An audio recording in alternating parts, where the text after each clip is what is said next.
Here is a number that should worry every Nigerian far more than any single court ruling, any single defection, or any single political scandal currently dominating the headlines. INEC's own data shows that as of the most recent count, nearly 6 million permanent voter cards across Nigeria remained uncollected by their owners. Kano alone accounted for over 327,000 unclaimed cards. Delta State had over 232,000. Kaduna over 170,000. Benue over 170,000. These are not people who failed to register. These are Nigerians who completed the entire registration process, who showed up, gave their biometrics, did everything the law required of them, and whose finished printed voter cards are now sitting in INEC offices uncollected while the 2027 election clock runs down. And here is the policy that makes that number genuinely alarming, not just a logistics footnote. INEC's own confirmed explicitly and repeatedly that there will be no voting without a permanent voter card in 2027. Not a national ID card, not a driver's license, not the advanced biometric authentication of the bimodal voter accreditation system, which INEC's own officials acknowledge is now sophisticated enough that some stakeholders have proposed it should make the physical card unnecessary. The law as it currently stands requires the physical card regardless.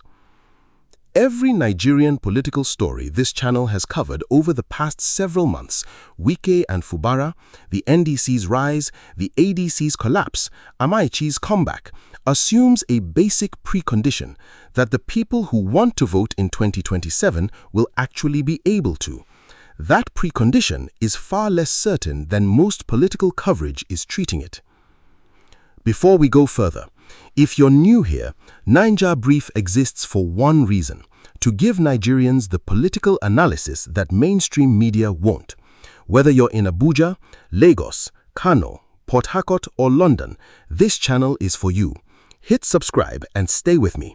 This gets deeper. To understand the scale of this crisis, you need to start with an admission that came directly from INEC's own leadership, not from an opposition critic, not from a civil society watchdog, but the Commission's own chairman. INEC Chairman Professor Josh Amupitan, addressing civil society organizations and media executives in Abuja in February 2026, announced a nationwide voter revalidation exercise specifically to clean up Nigeria's voters' register ahead of 2027. His stated reasons for the exercise were direct and specific: persistent challenges in the National Register, including duplicate registrations, underage registrations, registration by non-citizens, the continued inclusion of deceased persons on the voter roll, and incomplete or inaccurate voter records. Amupitan noted that the register was first compiled ahead of the 2011 general election and stood at 93,469,008 voters as of the 2023 election, but acknowledged that, in his own words, these anomalies continue to generate legitimate concerns. Read that statement carefully.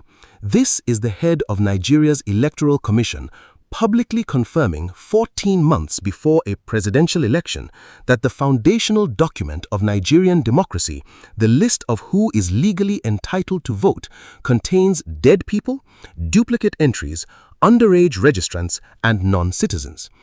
He went further, stating plainly, a credible register remains the bedrock of free, fair, and transparent elections. No electoral process can command public confidence without trust in the integrity of its voters' register.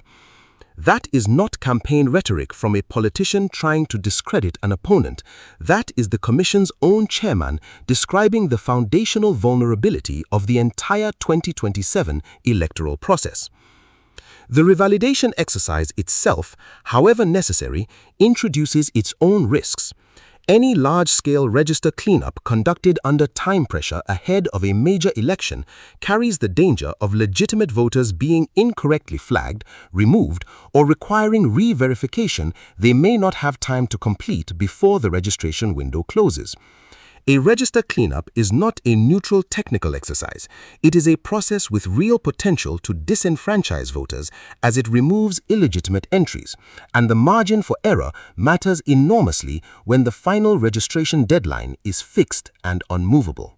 Now, let us examine the two specific, concrete problems threatening the integrity of the voter roll heading into 2027.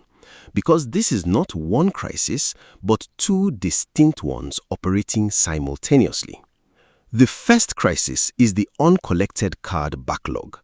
As of the most recent published INEC data, 5,965,541 voter cards nationwide remained uncollected by their registered owners. This figure spans every geopolitical zone and every state.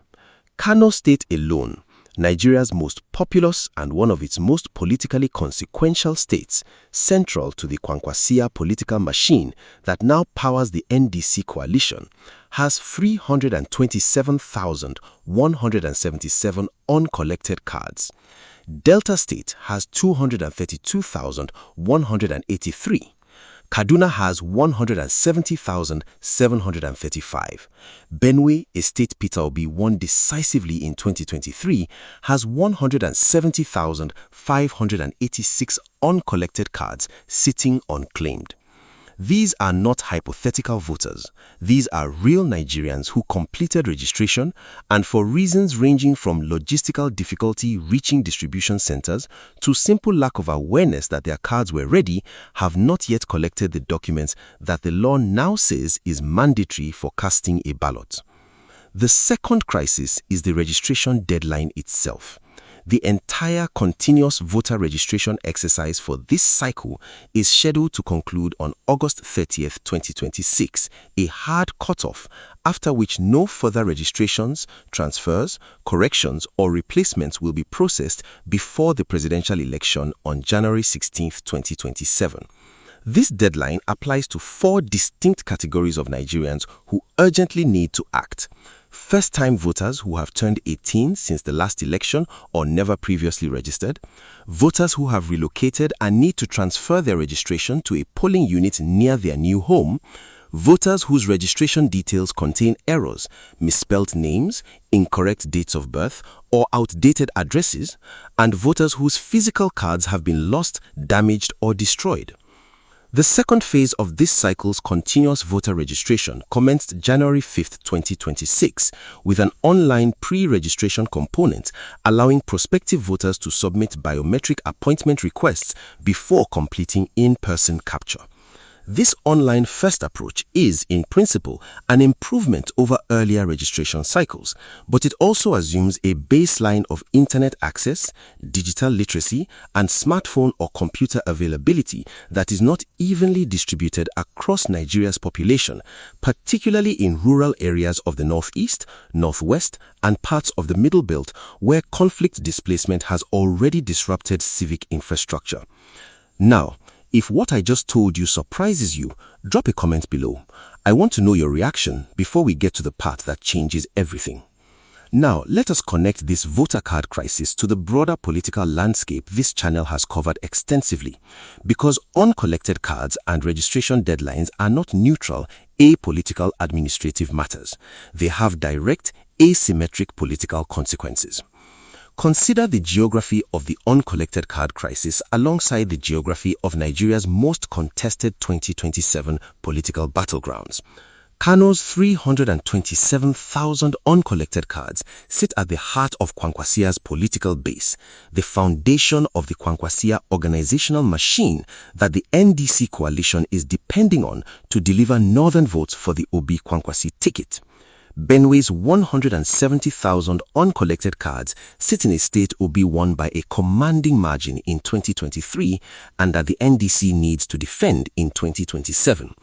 If uncollected cards in these specific states are disproportionately concentrated among younger voters, displaced communities, or first-time registrants, the exact demographic profile of the obedient movement documented 2023 base, then a logistics problem becomes functionally a structural disadvantage for one specific electoral coalition over others. This is not a claim that any registration backlog is being deliberately engineered to favor APC. There is no evidence in the available records supporting that specific accusation, and this script will not manufacture one.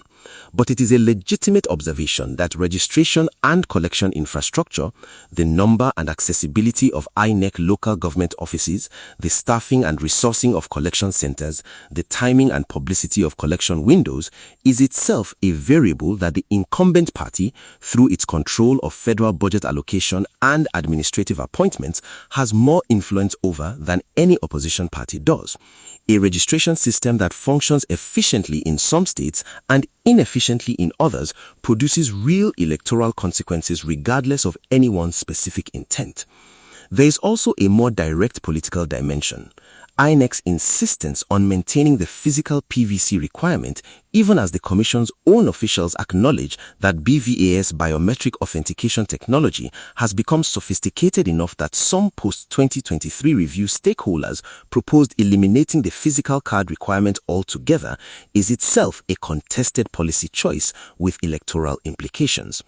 Whether that dual requirement serves genuine security purposes or creates unnecessary additional barriers to voting is a legitimate ongoing debate among election administration experts, and INEC's decision to maintain the stricter standard pending National Assembly action on Electoral Act amendments that the Commission's own chairman has publicly urged legislators to expedite leaves millions of completed but uncollected registrations in a kind of electoral limbo. Step back now and consider why this voter card crisis deserves to be treated as a more fundamental threat to 2027's fairness than any of the individual legal battles this channel has extensively documented in Rivers State and elsewhere. Every court ruling on Kingsley Chinda's candidacy, every dispute over Section 68(1)(g) defection timing, every faction battle over which APC chairman is legitimate in Rivers State, all of these disputes, however consequential, operate within a basic assumption that there will be a credible, accurate voter register and that eligible Nigerians who want to participate will be able to. If the underlying voter roll itself contains the kind of structural problems INEC's own chairman has publicly described, duplicate entries, deceased persons, underage registrants alongside nearly 6 million completed registrations sitting uncollected, then every downstream legal and political battle is, in a sense, fighting over the legitimacy of an election whose foundational input data is already compromised before a single ballot is cast. This is precisely why INEC's chairman framed register integrity as the bedrock of electoral credibility rather than one factor among many. A perfectly conducted election with scrupulously fair candidate screening, transparent vote counting, and rigorous judicial oversight of every dispute still produces an illegitimate outcome if millions of eligible voters were functionally excluded through uncollected cards, registration backlogs, or an inaccurate register, regardless of whether that exclusion was the product of deliberate manipulation or simple administrative failure. The distinction between fraud and morality matters legally and morally, but it matters far less to the citizen who shows up on January 16, 2027, only to discover their name is not on the register or their card was never collected. For diaspora Nigerians watching this analysis from London, Houston, or Toronto, the voter card crisis carries an additional dimension worth naming directly. Nigeria's diaspora voting infrastructure remains underdeveloped relative to citizens resident in the country, meaning the domestic registration crisis compounds an already significant structural barrier to diaspora political participation. Every conversation about diaspora-funded campaign mobilization matters less if the basic right to register and vote remains this administratively fragile, even for citizens physically present in Nigeria. Three things every Nigerian voter and every civil society organization tracking 2027 needs to act on or watch closely. First, the August 30th, 2026 registration deadline is hard and final. If you are an eligible Nigerian who has never registered, has relocated since your last registration, has a damaged or lost PVC, or has incorrect details on your existing registration, the window to fix any of this closes in a matter of months, not years. INEC's online pre-registration portal at cvr.inec.nigeria.org allows Nigerians to begin the process remotely before completing required biometric capture in person. But the in-person component cannot be skipped, and appointment availability in high-demand areas should be expected to tighten as the deadline approaches. Second, watch how INEC's revalidation exercise is conducted in the coming months, particularly in politically contested states. Civil society election monitoring organizations, including Yaga Africa and the Electoral Hub, should be tracking whether the revalidation process disproportionately flags or removes voters in any specific region or demographic, and whether appeals or correction mechanisms for incorrectly flagged voters are genuinely accessible and timely. Third, watch whether the National Assembly acts on the Electoral Act amendments that INEC's own chairman has explicitly requested.